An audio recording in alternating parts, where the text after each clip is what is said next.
Hey everybody, good afternoon. Welcome to Gut Checks, our stories of hope and inspiration and power and perseverance.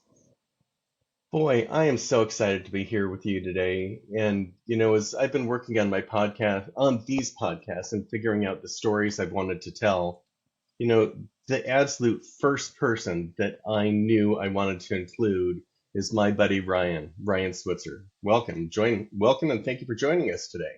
Thank you. Appreciate. Glad to be here. Absolutely. Well, so for everybody, for why would I choose Ryan? Why would I want to have this guy, Ryan Switzer, on? As we've got, as I think Ryan jokingly said, all these high profile people, and then I've got Ryan. Well, Ryan has been a math, Ryan for me has always been one of hope and inspiration. When I got diagnosed 11 years ago, and I had this crazy idea that I'm going to do this Ironman triathlon, as I'm talking with my friends and family about it, a friend of mine said, "Well, I already know this guy. He's like my brother, the kid brother of my friend who's doing this race in Carolina." And then I got introduced to Ryan and saw the that he in fact was doing this race and doing the Ironman ahead of me, which I was like, on one hand, awesome. I've got somebody who I can relate to. And then on the other, it's like, seriously, he's taking away my my game. So thanks for that and continuing to do it. Um, and Ryan continues to do this. Not only is he an Ironman triathlete, but I've done six. And Ryan, how many full Ironman triathlons have you done since you got diagnosed? I've done 8 now, and hope to do a few more. Yeah, continue to push, and I know we'll talk a little bit about that. So Ryan and I, not only when I learned about Ryan and the great things that he was doing ahead of me, um, I've had a chance to now meet Ryan a few different times, and being cancer survivors and triathletes has brought us together. We first met in Louisville, Kentucky. I think we were both uh, less than 5 years out, having been diagnosed. And then a couple years ago, I unfortunately couldn't race, but I got to go travel up to Alaska and watch Ryan compete in Ironman Alaska in Juneau, which was a brutal course. And the water was terrible. But oh my gosh, it was so neat to see that wonderful accomplishment. So congratulations on that and all the other races you've done. Yeah, thank you, and congrats to you. It's fun. At this point, I don't know if it's fun or if it's just the journey that we go through, right? I mean, for me, that's kind of where I'm at. That during the race, or some of the training, it's like we're just kind of getting through. But to hear you are an Ironman, it doesn't get any better, does it? Right? So. No, yeah, that you smile the whole race, right? It's fun during the training, like the journey, like you said, right? But come the race, it's just big smiles the whole time, right? It's so much fun. It, it it is a celebration for sure. Well, as we start in, before I let Ryan tell a little bit about his story, because he was actually diagnosed with colon cancer when he was in his 30s. Ryan and his wife Amy, they live in Cary, North Carolina, right? That's right. Yep, And then they have two daughters, Emerson and Peyton. They're both in college at this point, right? Because they were in that's high correct. school when Yep. you got diagnosed. Oh no, they were 6 and Okay, 10. cool. Yeah, Okay, so similar experience I can only imagine. Well, let's talk some about that, Ryan, because you were in your 30s hmm when you learned that you were right, sick and your kids were 6 and 10. What were your symptoms? How did you learn that you had this thing going on, the big C? right. Yeah, so actually, I had just signed up for my first Ironman race. And while training with a lot of our neighbors and friends, instead of getting stronger every day we go out for a bike ride, I would get weaker and I'd fall further off the back of the pack. And I was like, what's going on? I should be getting stronger. Things are great. I'm healthy. And I did notice some, blood in the stool and things like that. But I just thought hemorrhoids, life, you're aging. And luckily, my wife's amazing and said, you need to go get checked out and went for colonoscopy, right? They're no big thing. Don't be scared to have one. So went for colonoscopy at age 36 and found a big tumor right there in the colon and the rectum, and had colorectal cancer. Hmm. So that was the driving force, probably if I wasn't training for something, it probably would have gone a little bit further, right? And been even a worse outcome. But, the treatment Hmm. at Duke Cancer Institute was amazing. Chemo, radiation, a number of surgeries, but life is really good and really happy to be here. So your experience is similar to mine. We were both training for an Ironman, and our bodies weren't quite working right. But at the same time, we had symptoms going on. Like you said, you had blood in your stool. Did you have anything else going on? I mean, for me, there was certainly, I was exhausted, but that was partly, I just assumed because I had a 3-year-old kid. I can Yeah. imagine what you may have had some similar things, or were there other issues that you, looking back, you knew of that were there that had you look back and you said, oh, yeah, that was this. Yeah, not really, it was definitely, that and a little bit fatigue. So like I said, instead of getting stronger on Yeah. a long run or a long bike ride, I was weaker, right? And that was really like, okay, what's going Okay. on? Let's go get checked out. Got you. So that must have been it was a big step to get a colonoscopy because I mean, so many times as we've been talking with people right now, or as I've been talking with people that they're hesitant to have a colonoscopy, and many times doctors just ignore it too, Mhm. right? I mean, it's a hemorrhoid or something. Yep. How did you talk your doctor into getting a colonoscopy, especially when you're in your 30s? Yeah. So my first physician, unfortunately, did kind of do that. So it's hemorrhoids. You can deal with those a few different ways, right? And then, like I said, Yep. I kept kind of getting weaker. And then we went back to where my wife works and saw a physician there, and they're like, "Oh no, I think let's do some labs, right?" And the lab work came back. It's pretty anemic. Had some other low scores on some things. They're like, "Yeah, let's see what else is going on and take a peek, right?" And it saw it instantly, right? It was pretty Captain Obvious once they went in to take a peek. Sure. So, but it took that next level of discussion and Hmm. that was the same way for me that I had gone in a few different times. So, thank goodness for Amy to be saying, okay, let's look at this a little bit more. Got you. That's right. Yep. Okay. So your tumor was at a similar place to mine. Yours was a little bit lower in your rectum. Um, but what was your treatment like? What did you go through in terms of before surgery, after surgery? What was kind of your experience? Yeah. Um, I think mine went pretty well. I was definitely young at the time. Now you see more and more cases in younger people, right? They've either moved the age down, right, from Right. 50 to 45, right? So, but you go Yeah. into, and I was fortunate to go to Duke, great quality of care. But I would sit there, I was on the green machine for radiation. So I had 9 weeks of radiation and chemo leading up to, before the surgery. And you got to let your body rest and recover a little bit before your surgery. But I would be sitting there and it'd be myself and quite a few older, mostly gentlemen, hanging out in the morning waiting for radiation. And that was, kind of like, wow, like why me? I'm too young. What's going on? But as I met more and more people, there's more and more of us out there, right? And unfortunately, it's Hmm. increasing.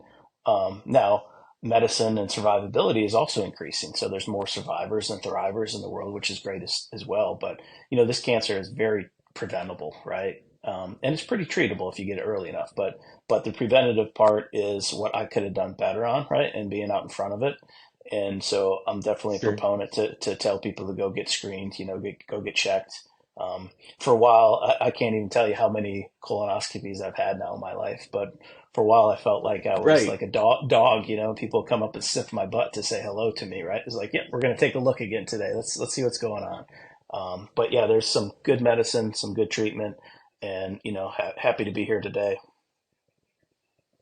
No, I'm super glad you're here too. You talk about, I mean, between the two of us, I'm sure that I've had many more colonoscopies than I have done Ironman triathlons, and I'm Hmm. sure you're in the same spot. But there still is this really big stigma, as I've been talking to people about getting that colonoscopy, and it's, oh, I don't want anyone going there, whether it's sniffing your butt or checking it out, or the prep is too hard.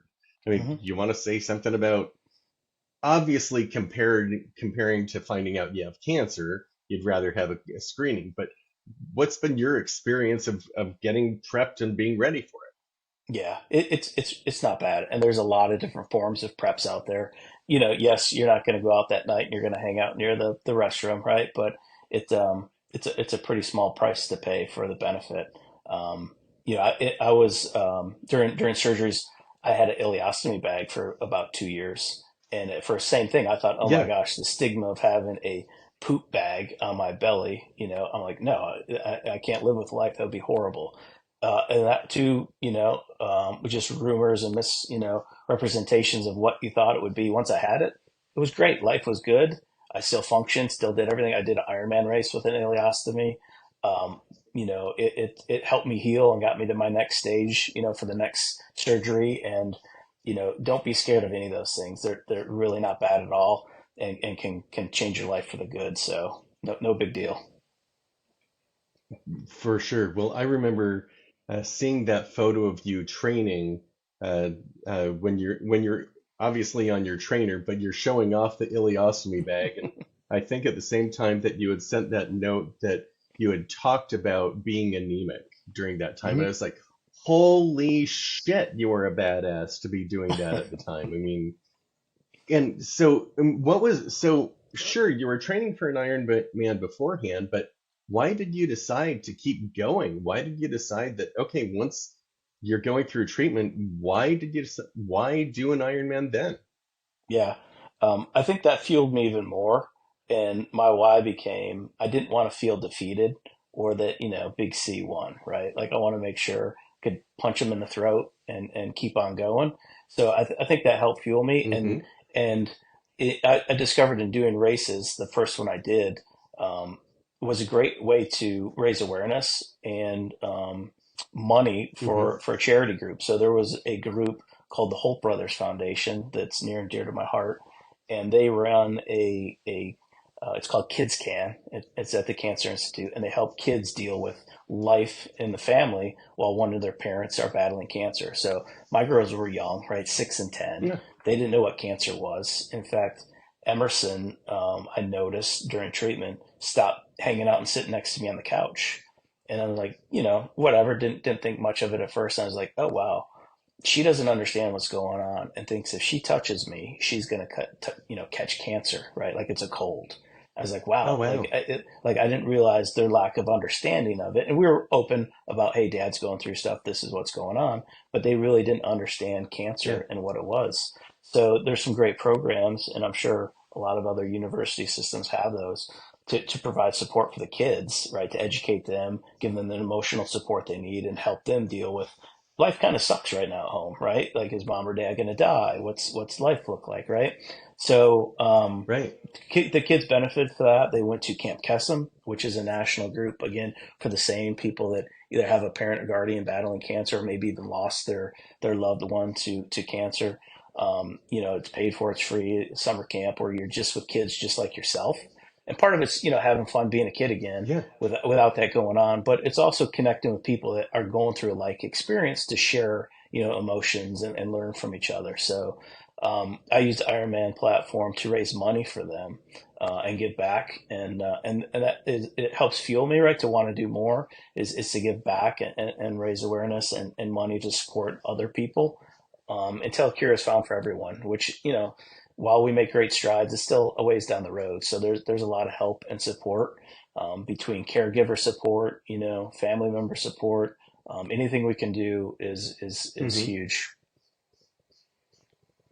Well, you really bring up a great point, and that is, yes, we are going as a cancer patient, we are having to fight the disease head on because cancer is in our body or has recently been taken out, or in many cases it has spread to different parts of the body. But cancer affects everybody. Cancer affects your friends, your family members, anybody who loves you. And I can Natalie was 3 when I got diagnosed, and so the concept of cancer didn't mean anything to her, and she knew daddy was sick and daddy had a port, but to try and explain anything else was impossible. And you could see that toll that happened on our body. So that's so great that your kids had those avenues to learn and explore with others so that they were in a better spot.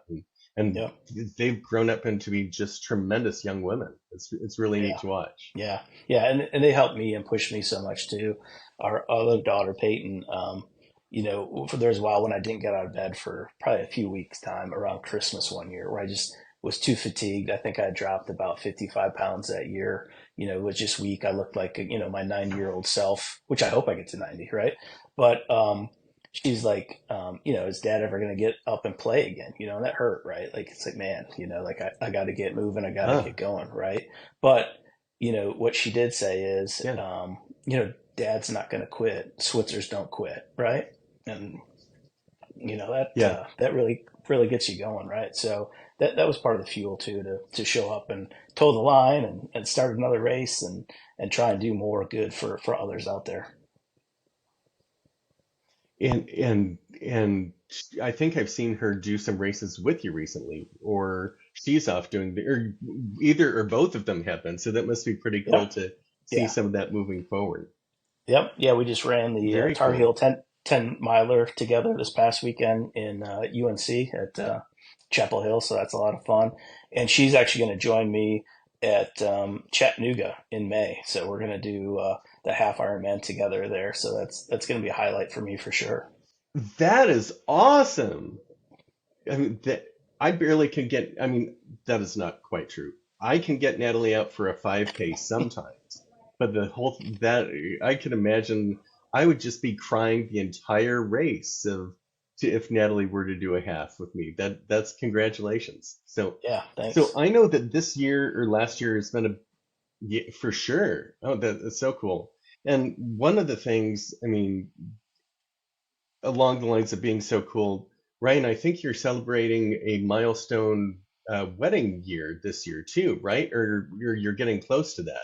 You and Amy? Yeah, yeah, we just I celebrated my 10-year cancer anniversary, right, of being cured, right? So that's great. And then Amy and I are celebrating our 25th wedding anniversary, which is great, and I hope, with medicine and Yeah, good care around and doing my colonoscopy still, right? That we can make it to 50 and 75 and beyond. So, yeah. Well, it is so neat to see how you have gone and move forward. And your whole family has been wonderful for that. One of the things you said we have to continue to get screened. Now that you are at 10 years, I mean, how often do you have to go in? What's kind of your protocol? What yeah. type of discussions do you have with your doctor now? Yeah. So I'm at 3 right now, and I was, 6 months and a year and 3 years. And things are great. Things look really good. I think if I get my next clear one, I believe I go back to every 5 years, which is awesome. And I'm to the point where if I get a cancer, it's no longer a reoccurrence. It's a new cancer, is where I'm at in my life. And that's good. Cool. It's a good spot to be. So That is a great spot to be. It's ironic. I learned this week I was in for my annual physical. And in spite of all this work I'm doing talking about cancer awareness and prevention and getting screened, I had not put down on my calendar that it was time for my colonoscopy. And so when I went in for my annual physical, he reminded me, I was like, how in the world, if I'm totally aware of this, could I have forgotten? So we've now got it scheduled and I'm getting ready for my best nap in my life. So, yeah. so, And, well, and, well, and when somebody does have cancer, right? Kind of the going trend is to go from that age, which I was 35, just turned 36 when it happened. Go back 10 years, right?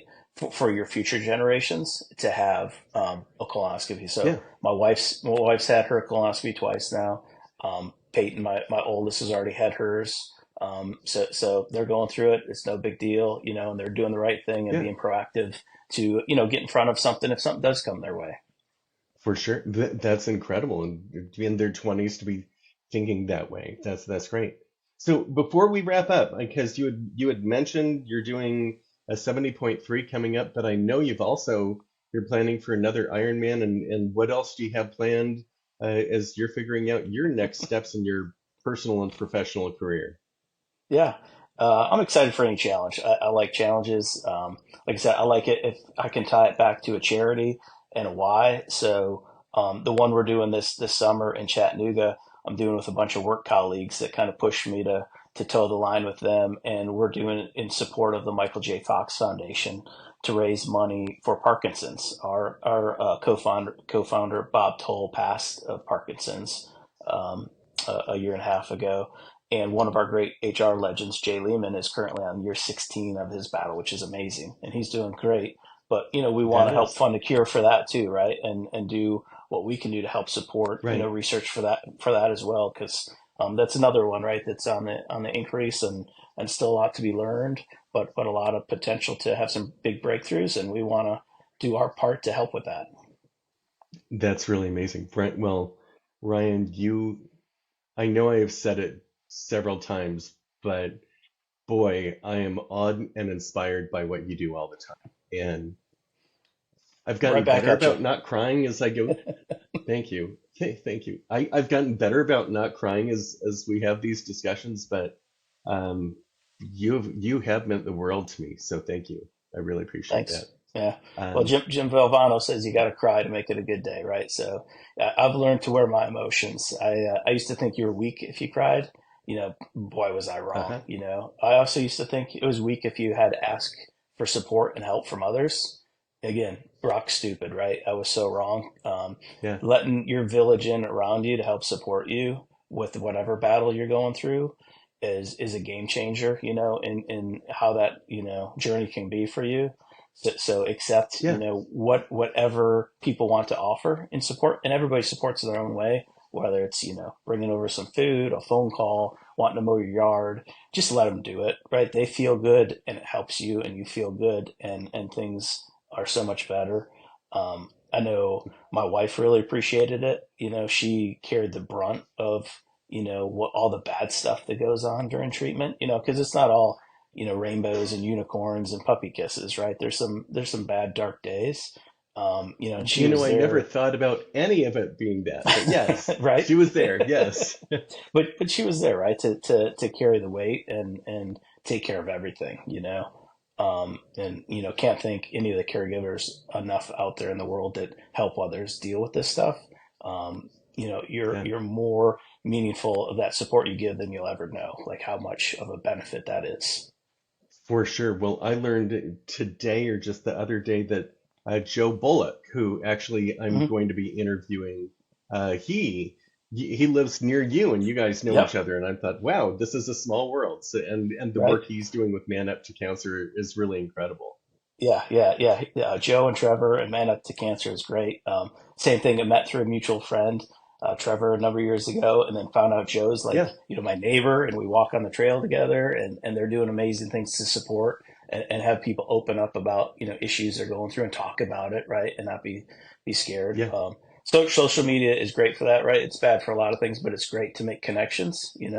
I wouldn't have met you without it. I yeah, wouldn't have met Joe and Trevor without it, and you can yeah. help so many others that are going through similar experiences.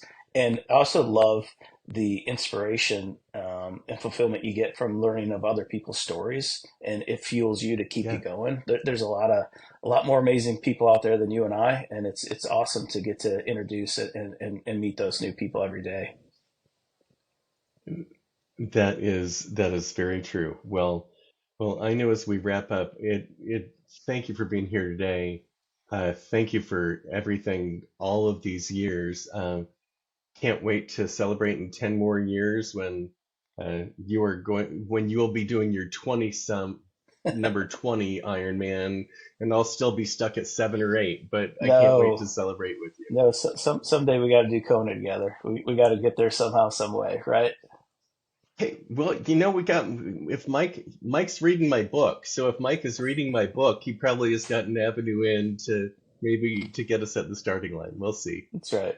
Yep. And we'll do a fundraiser. One thing I want to say at the end is, Ryan Switzer, you are an Iron Man just in so many ways. So thank you. Thanks for your time Thank you. today. Appreciate you. Appreciate you. Thank you for joining us today. I hope you found some inspiration on the power of perseverance while finding and clinging to the joy in life. To learn more and continue this conversation, join us at irondadbook.com and make sure to sign up for our newsletter and free gift.